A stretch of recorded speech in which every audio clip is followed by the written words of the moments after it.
Hello, JWStrugglers. We're starting another interview. Zen has seen a number of things. He served at Watchtower Farms. That's one of the branches of Bethel for a number of years. He's been through a lot of experiences in his life, and we're really happy to have him with us today.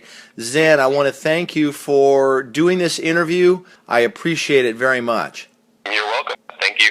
Even having a conversation with me, I appreciate that, and everything that you're doing.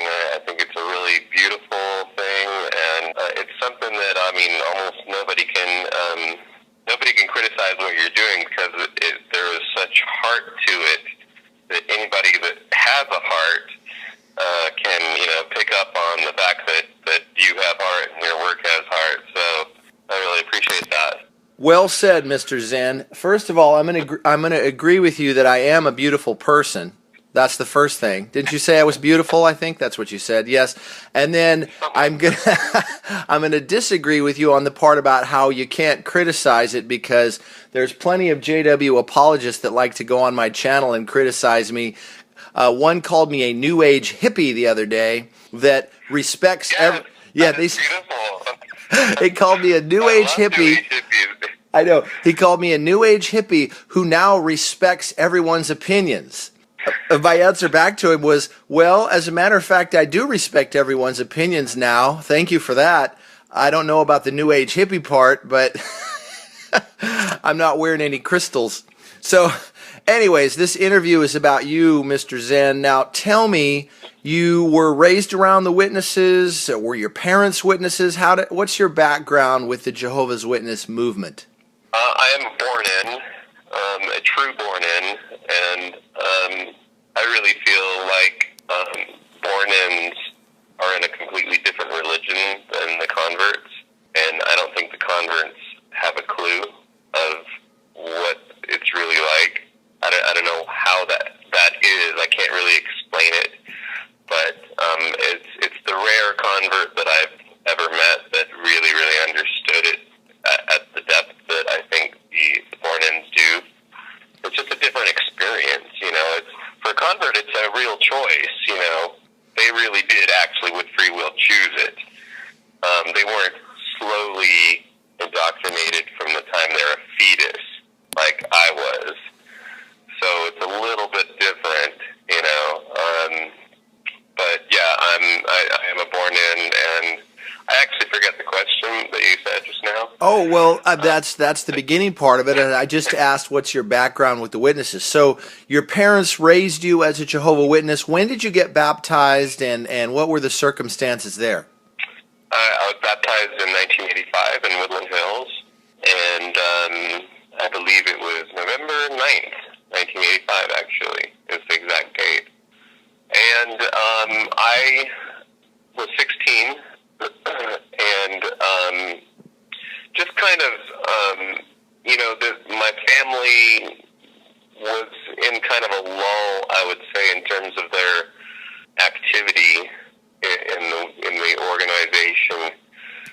When I was, maybe between the time I was like 8 or 9 to the time I was 13 or 14, and then when I was 14, I had this experience where I started, listening to a little bit too much interesting music, and thoughts like, why am I here, started to actually plague me, and it really bothered me, like, well, why are we here, and what is the truth? And I started to feel like the confusion that I imagine a lot of the great philosophers felt when they went, searching on their quests or whatever.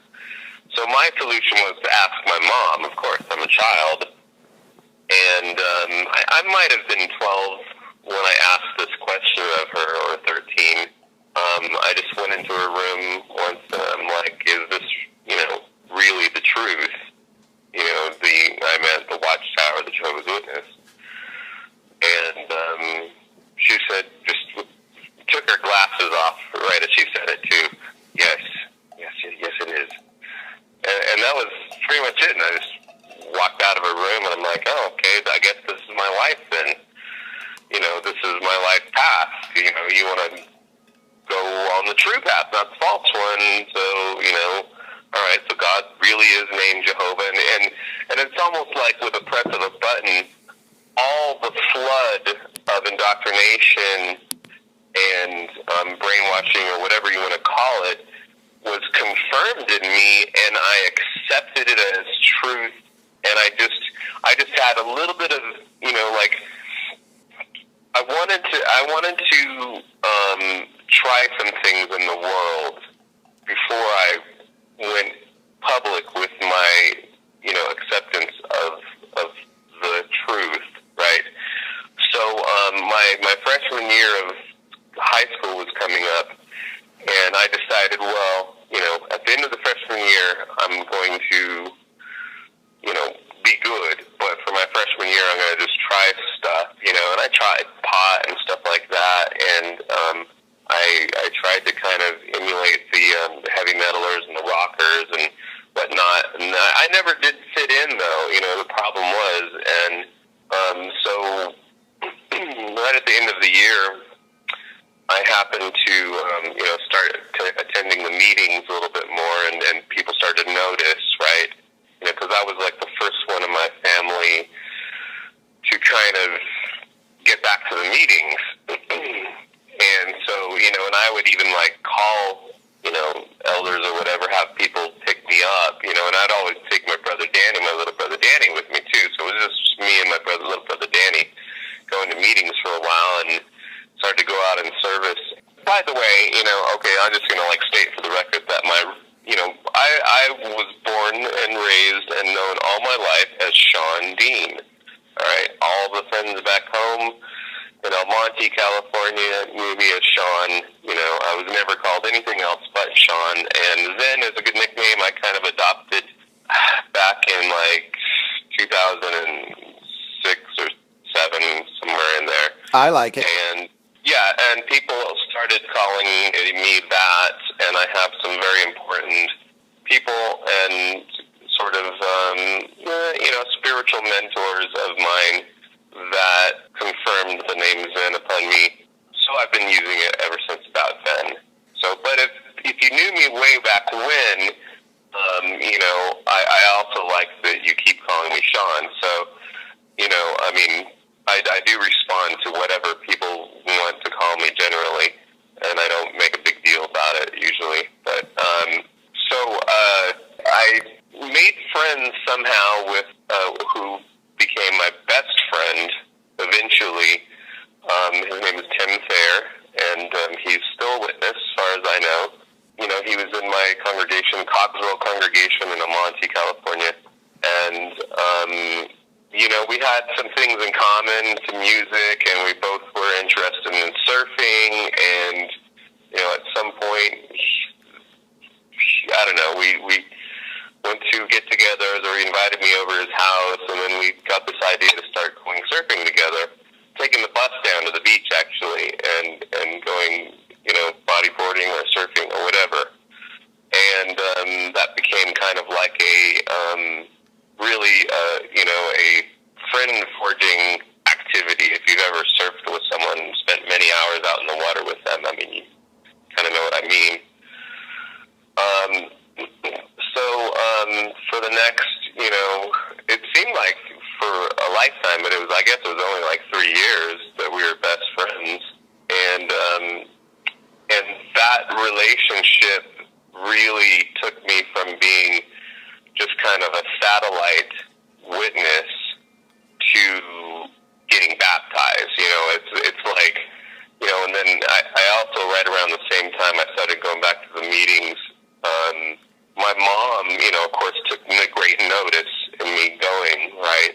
And she arranged to have a brother named Victor Hernandez, who was always a, sweet and kind brother to me, kind of mentor me and Danny, my little brother Danny, and study with us. And he went through so many publications with us. He studied us with me for even after I was baptized. So I even went through the organization book with him. And so that was that's what led up to me getting baptized. It was kind of like I had studied so many books me and Danny both, and then me and Tim, my best friend, same age, people were just starting to talk, wonder when they're going to get baptized. And so then we started talking about it, like, I'm like, Victor keeps kind of suggesting me getting baptized, and, I wanted to get baptized when I was 16. That for some reason, that was a number stuck in my head. And Tim was like, let's get baptized. And there was a dispute between whether we both wanted to get baptized at Woodland Hills, but our assembly started to happen at Norco. So we're like, oh shoot, we don't want to get baptized at stinky Norco. Norco Assembly Hall, it smells like cow dung, right? Because there's all this farming going on in the area. So we wanted to get baptized in the cool, Woodland Hills. And you know what, Zen, if I can interject, I went to that Woodland Hills Assembly Hall for years when I was a little boy. It's beautiful, or it was beautiful, and they had that big circular stage that would slowly rotate. Oh yeah. Yeah, and they used to have a pit for the orchestra, and when they'd play the Kingdom Melodies, they'd have a full orchestra in there. Remember that? Oh yeah, I was so jealous of the brothers that got to play the drums, because I played the drums, since I was a little kid, and for some reason I could never get hooked up with whoever was in charge of doing the music. So, I would look at the drummer that they would have, and I was so much better than them, I was so jealous, but anyway, never got to do that. So. That's funny. It's all about who you know, my friend. Yeah, it's funny the way that happens, I got to be attendant a lot at assemblies, never musician. Now let me ask you a favor. So you got baptized, and then you started doing good in the twoof, and you progressed, and then you wanted to go to Bethel, and when did you end up going to Bethel? I went to Bethel in 1990. Okay, so you would have been 21 or 20 or so? Right, I believe I was 21 when I got there. I was 21 when I got there. Okay, and now were you a ministerial servant? For 3 years, I think, before I went there. Good for you. And it was 90 hours a month back then. Yeah, yep. Yeah, and I was, let's see, when did I get appointed ministerial servant? I was a ministerial servant before I got to Bethel. I can't really remember when I was appointed. Maybe 19 years old, I think I was when I got appointed first time. So, probably like that. Okay, so you're a ministerial servant. You pioneered for a few years. You end up at Watchtower Farms. And what was that like? You were there for a few years, I'm assuming. And tell me what it was like. Did you bump into any luminaries, any governing body members? Did you have any experiences that you might want to share there? Actually, my room, for the first couple of years that I was there was in the B building, and right next door to me was a room that every visiting governing body or administration type would stay in when they're there at the farm. So we had a guest from Brooklyn every single week, and there was always somebody of importance in that room, and I would try to make it a habit of getting ready early and standing out in the hall and just kind of waiting for whoever was there. I would already know who was there because I would have seen them by then, but so I would have this long, I don't know if you've been to the farm where, from the B building, there's this tunnel that wraps around the factory and then ends up piping into the dining room right there in the E building.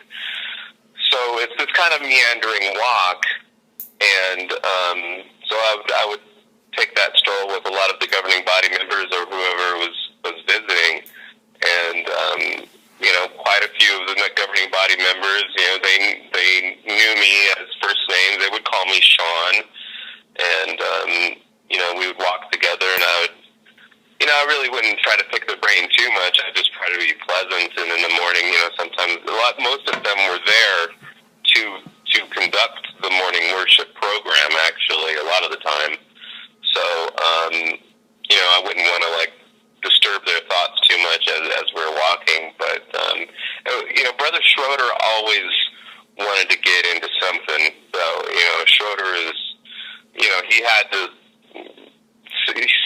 start off by saying, start talking about some scripture or the design of the temple or something like that. He was always talking about stuff like that, and just a river of facts and knowledge that guy was. But he was a little arrogant. You couldn't really say much back to him. It was kind of like a one-sided conversation. And God forbid that you add something to the conversation. I know about Schroeder. I saw his anger unleashed in the dining room one time. Remember, I was a waiter. Oh, really? Yeah, I saw him get real mad at one of my fellow waiters one time because they broke up his table, and he didn't like that. Oh, wow, that was a bold move. Breaking up a table with the governing body member, brother. Yeah. I remember. You'd get so pissed because if you could hold down a table with a couple of empty seats, that was like a score because you have extra food and stuff like that. So bingo. No, I wouldn't have. Look, I wouldn't have dispersed. I would never have dispersed Schroeder. Schroeder and Henschel were sitting at the table, and this waiter in the section next to mine, total fool maneuver, and Schroeder was pissed. All this waiter brother did was just follow the protocol and say, brothers, can you please fill in other seats? And Schroeder got up and started shaking a little bit and then said, in the future, it would be advisable not to disperse a table where governing body members are seated.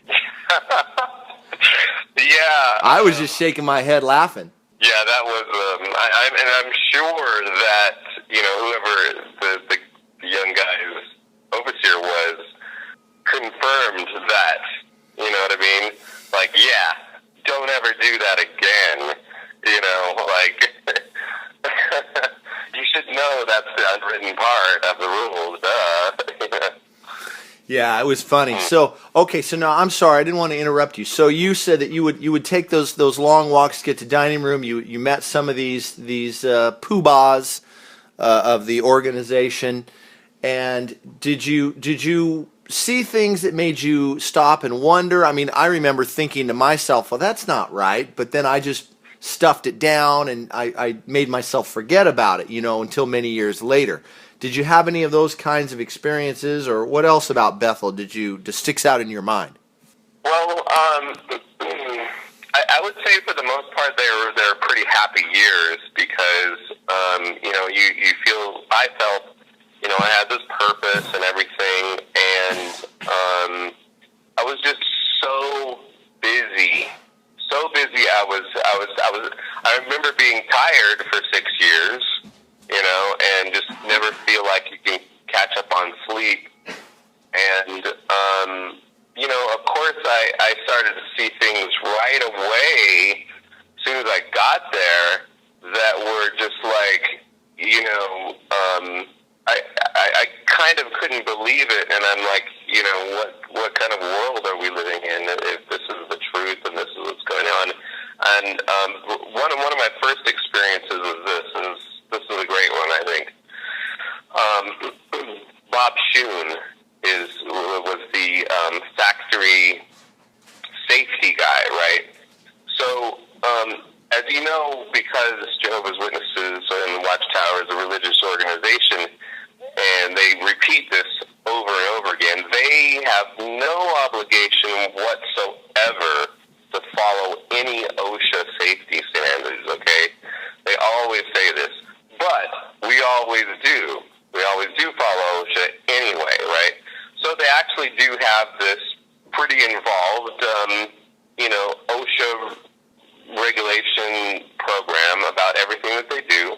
and they fill OSHA in on everything that's going on, even though they keep repeating, we're a religion and we don't really have to do this, but we're going to do it anyway, just to be cool.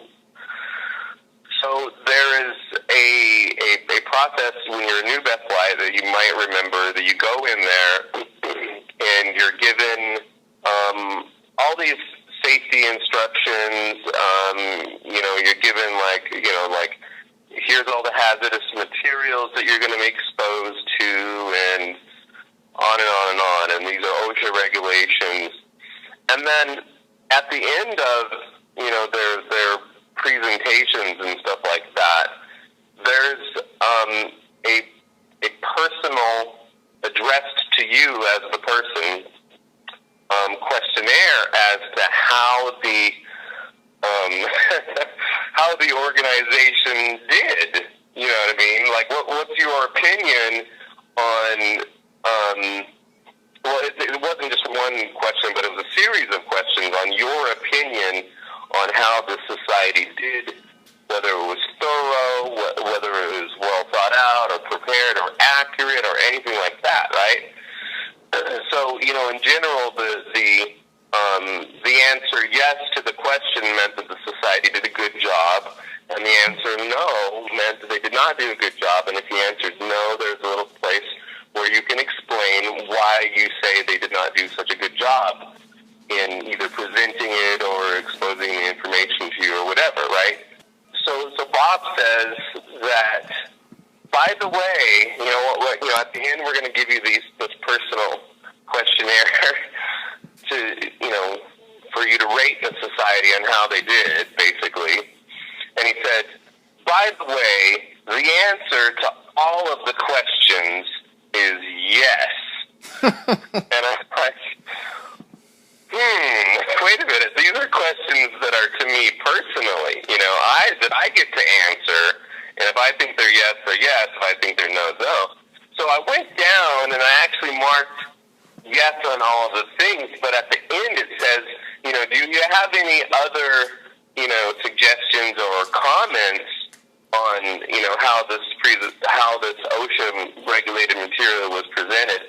And I wrote down in, my own writing, and for some reason it's in pencil. I don't know. It seemed odd to me, too, that all these official forms would be written by us and signed by us in pencil. It was weird. And so I wrote down, I said, well, I don't think the presenter should have told us that we had to answer yes and only give a positive response to this personal, these personal questions. And then I signed my name and I turned it in and, went back out to the factory to work, right? I was in factory mailing, bulk mailing or subscription mailing at the time. And just got there, by the way. This happens to newbies after they hit there, like just only a couple weeks, right? Oh, yeah, that's new. It's the orientation. It's like the first week. Yeah. So, so I go out there, minding my own business, working, blah, blah, blah.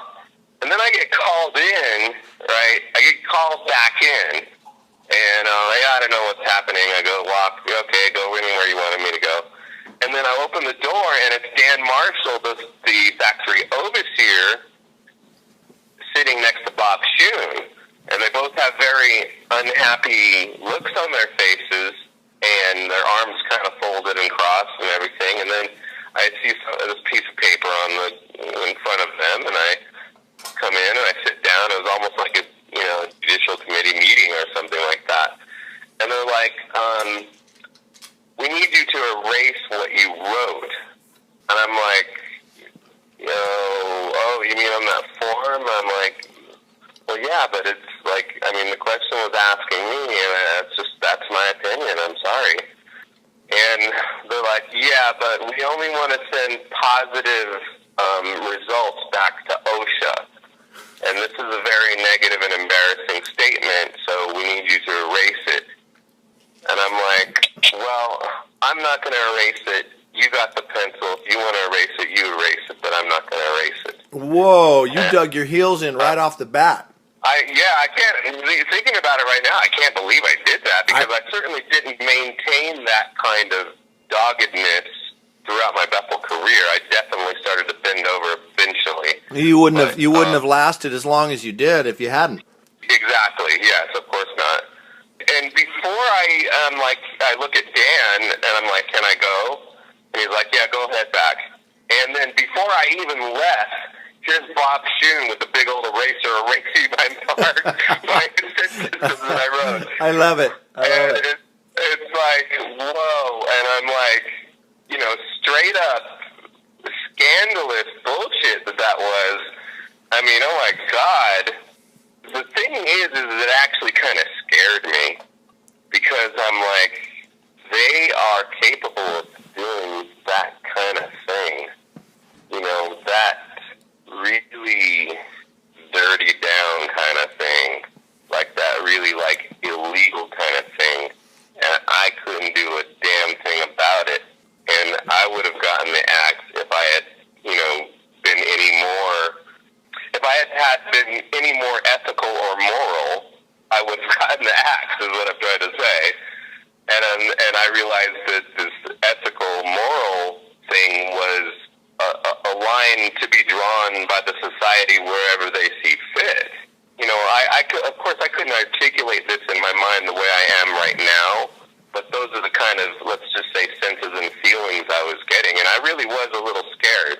And I realized that they could probably do just about anything to me while I was there and get away with it as well. So, I didn't feel safe. It shook me up a little bit, and it didn't shake my faith, though. I didn't start to question, the religion. Oh no, because that's just one imperfect man. You can't. That doesn't mean anything about the twoof. It's only one imperfect man. So of course, you have all those, stops and buttons, are pre-programmed. You don't need even another person to feed those into you at those times. They're already sitting there waiting for the circumstance to arise for you to use them. These Very well worded. Yes, thank you for that. So that was an early Bethel experience. Do you have any other Bethel stories you want to relate? Well, thank you for asking, Eric. Actually, I do have a few other stories that I'd like to relate. The one I want to tell you about was, me falling in love for the first time in my life. Aww. I was deeply in love and enchanted with a sister named Sherry Brainerd, and probably the first time in my life, and only time I ever literally fell in love with, like, the first time I saw her. Man, I'm like, just a 30-second shot of just how she would move and how she looked and everything.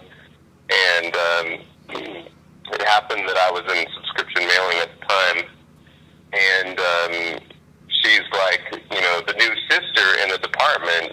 I worked with a lot of sisters, actually, because when I went into subscription mailing, the intensity of the production was a little bit less than bulk mailing, and so the sisters are allowed to work there, basically, is what it is. Right. Now, let me interrupt you. Let me interrupt you just for a minute. Do you know why so many sisters go to visit Bethel, Shawn? No. Why, Eric? Because it's where they go to pick up their spiritual mail. Bump. Okay. All right, that is an old dumb joke. Anyways, so you're in subscriptions. It's a little slower. It's not a fast pace. Sisters are working in there, and here comes this gorgeous sister into twoof, and you fell for her. So tell me more, please.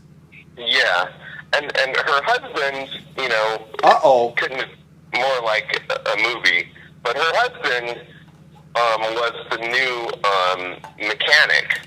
And at first he had to go through and learn all the machines, and I was actually one of the ones that was teaching him and his wife how to work on the machines. But we knew that he was kind of marked to be put through fast to go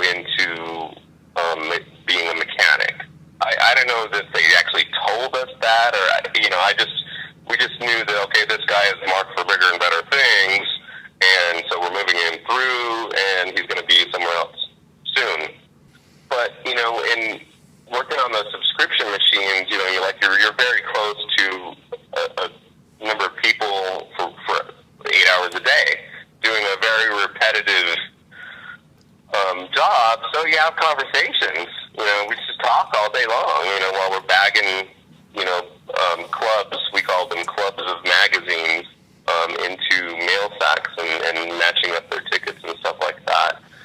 So me and Sherry. And then the other job that we did. Actually, the first job I had when I got to Bethel was stacking mail sacks. Right. So mail sacks come in big diesel truck, trailers, right? And we unload them, and there's this mountain about 2 stories high of mail sacks, and so we have to bust all the mail sacks out and lay them nice and flat so that we could use them next to the machine. So, when the machine is really, really going fast, the workers on the terminals need those sacks to be nice and flat and have the things just folded just right. So there's always a team of people over there folding and stacking mail sacks. The most boring, repetitive job you could ever imagine. So you usually get a section of table and next to somebody else that you like, preferably. It's almost like, each day going to work was like going to, the dining room where you're like looking for a friend to eat by, right? So me and Sherry just hit it off so much, like right from the start. We had a lot of music in common, and we would actually sing songs together, start to finish, while we were stacking stacks. Like we sang "Give Me 3 Steps" one time by Leonard Skinner. Start to finish, we both knew all the words, and then we sang That's great. "Wasted Time" by the Eagles, and we both knew all the words, start to finish. I mean, there are not that many people that know "Wasted Time" by heart, right? So, I mean, and just totally fell in love with her. And we would always seem to be scheduled to work together on the same crew, and then we would get scheduled to do machine cleanings together as well.